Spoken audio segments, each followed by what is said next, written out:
If your blood pressure is up and you're trying to get it down fast, let me show you 3 drinks that may do that. Now, this is not for daily blood pressure control. This is for those fluctuations. You went a little too far, you had a little too much salt, and you're trying to do some damage control. Without further ado, let's go.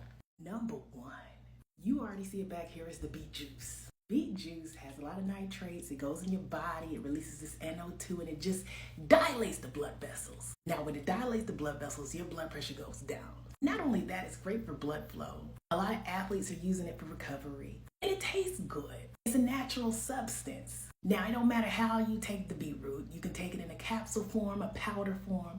You can juice it yourself, add water to a powder, and you got a little juice. But what you do need to realize is that this is also high in oxalates. So it could be harmful for somebody who produces kidney stones. You don't want to go from high blood pressure to kidney stones. Now, this ain't everybody, but you might want to run it past your healthcare provider. But it is an option for damage control. Next, hibiscus tea. Every time I get to talking about reducing the blood pressure, people be like, hibiscus tea, hibiscus tea, hibiscus tea. I get it.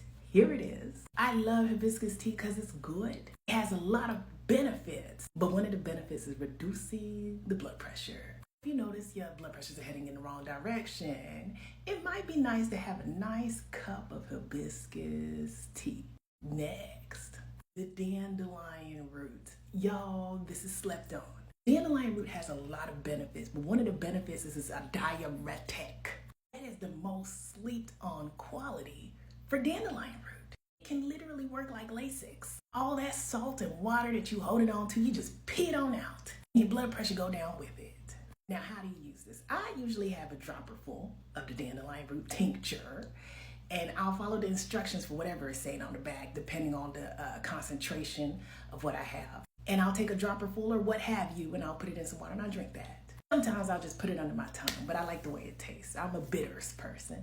Another thing you could do is just drink the tea. This is actually one of my favorite teas. This is not a sponsored ad or anything. They don't even know I'm alive, okay? But if you're having a little bit of bloating, you're a little swollen, and your blood pressures are up, likely you're holding on to some fluid, this will do it. You just make you a nice little tea. And the tea is milder than the tincture, so you can do this more regularly.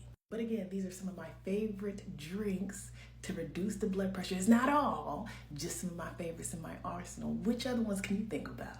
Toodles.